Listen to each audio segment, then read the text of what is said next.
What if I told you that the problem isn't your messy kids? It isn't your drop-it-anywhere spouse. And it definitely isn't your house. The real problem? You're trying to enforce organization without building culture. Minimalism isn't about throwing things away. It's about creating a system your family actually wants to follow.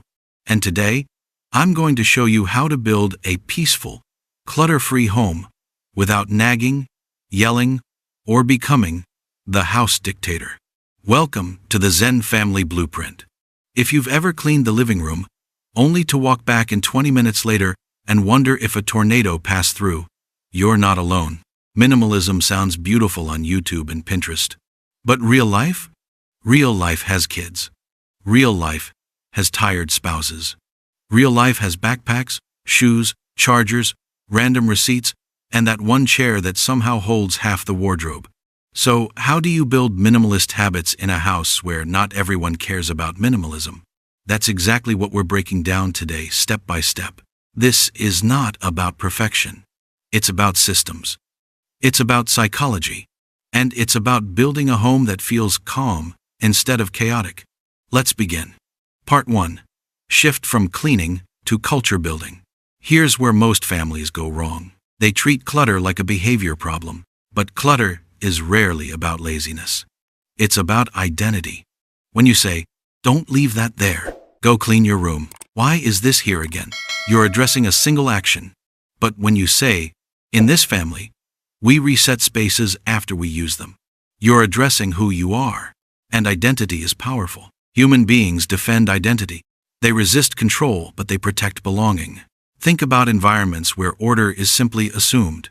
In military households, discipline isn't negotiated every day. In traditional homes across Japan, children learn early to remove shoes, fold bedding, and restore shared spaces not because someone yells, but because it's embedded in the rhythm of daily life. No constant reminders, no emotional debates, just normalization. That's culture. Culture is what happens automatically when no one is watching. If you want minimalist habits in your home, stop trying to win daily arguments about socks on the floor. Start defining family standards. Say things like, "We respect shared spaces. We finish what we start. We leave rooms better than we found them." When language shifts from correction to identity, resistance softens. Because now it's not "Mom wants this." It's, "This is who we are." And here's the secret. Repetition builds belief. If every evening ends with a 5-minute reset, if every morning begins with beds made, if every outing ends with bags returned to their place, order stops feeling like a demand.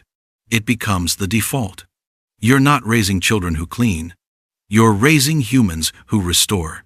And that difference changes everything. Part 2. Design the house for success, not willpower. Now let's talk strategy.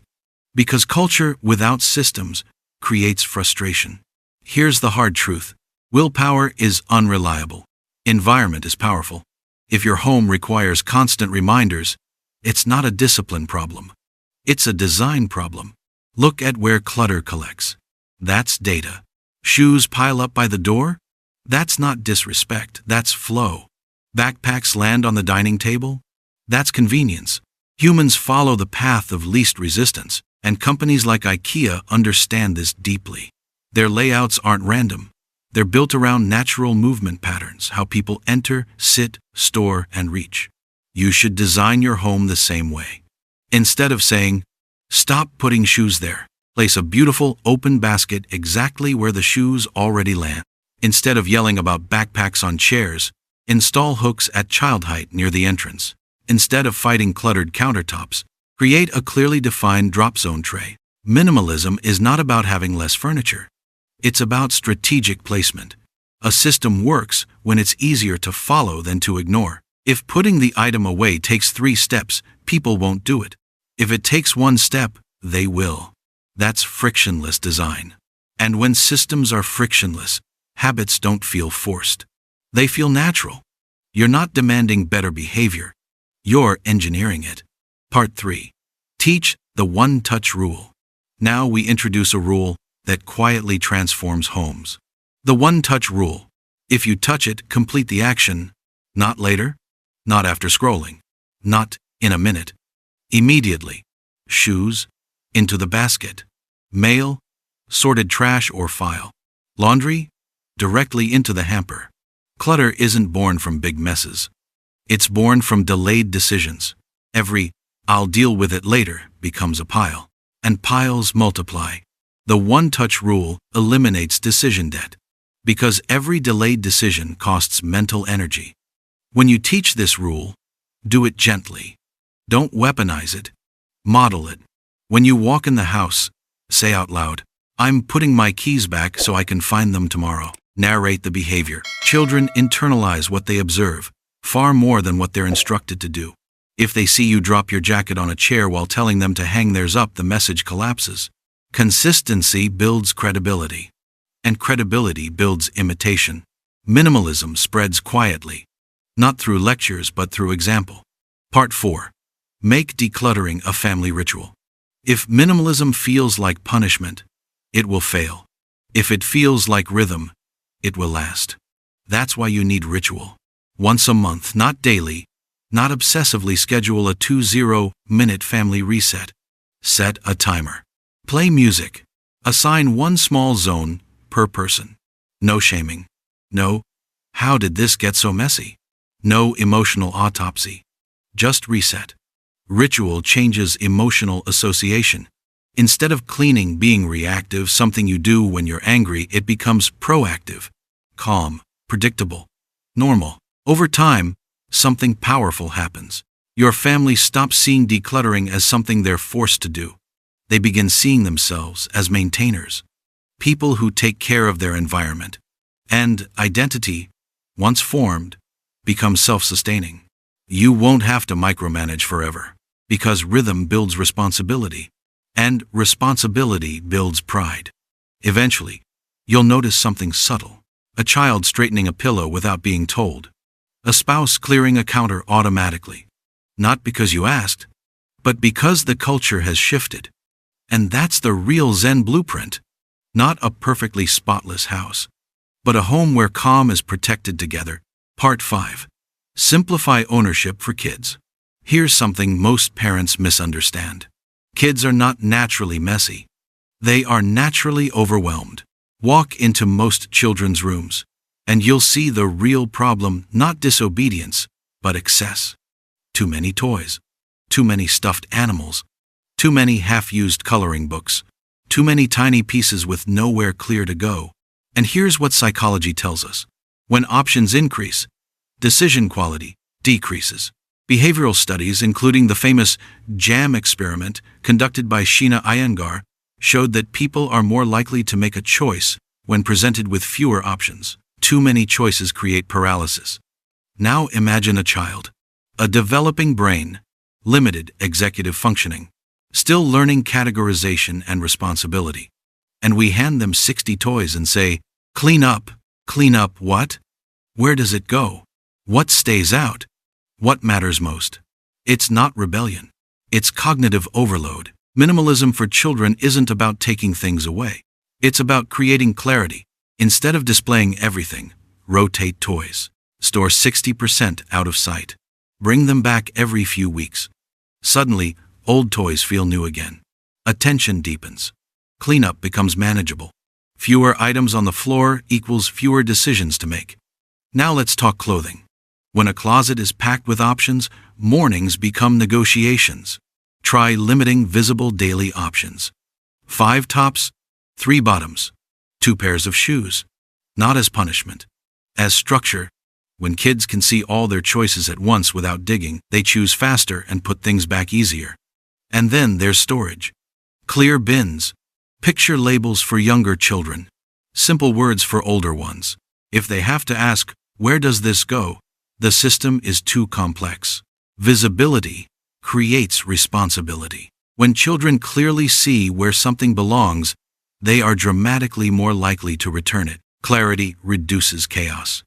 And when chaos reduces, confidence grows. You're not just simplifying a room, you're simplifying their mental load. Part 6. Stop rewarding mess with rescue. Now we arrive at the uncomfortable truth.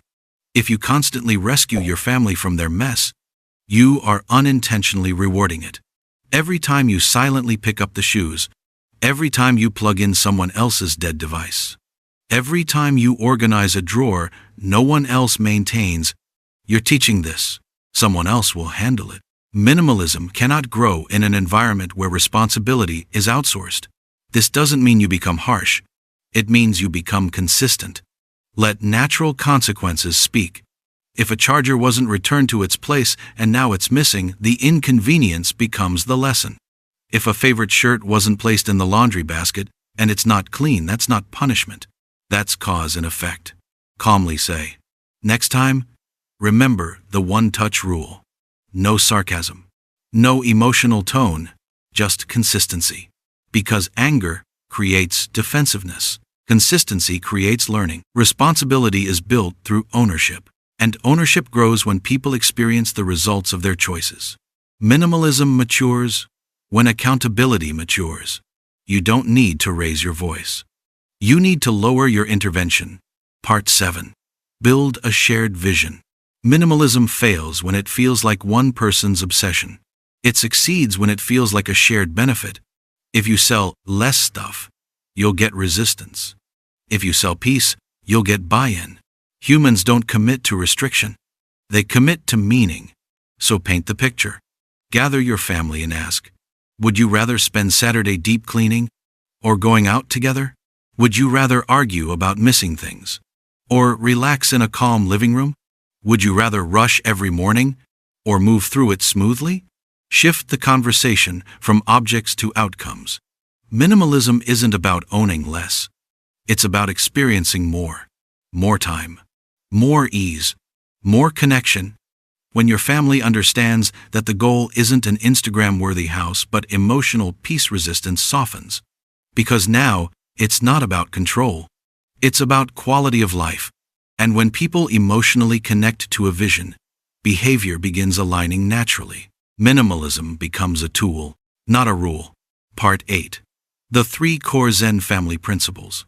Now, let's distill everything. If you remember nothing else from this blueprint, remember these 3 principles. 1.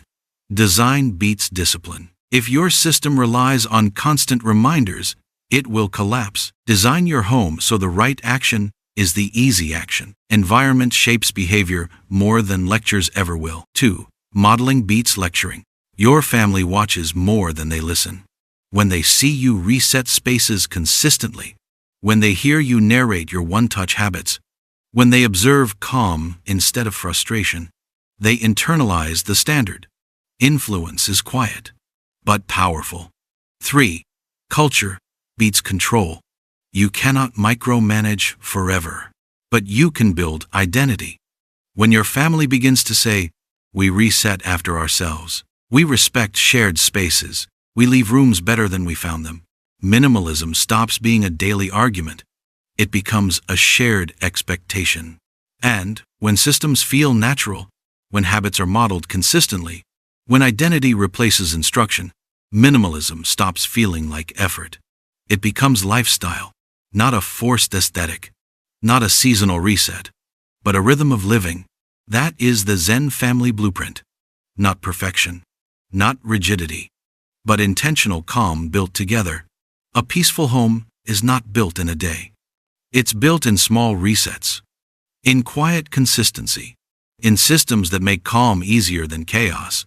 You don't need a perfect family. You need a clear blueprint. If this video helped you rethink how to build order in your home, give it a thumbs up and share it with someone who feels overwhelmed by clutter.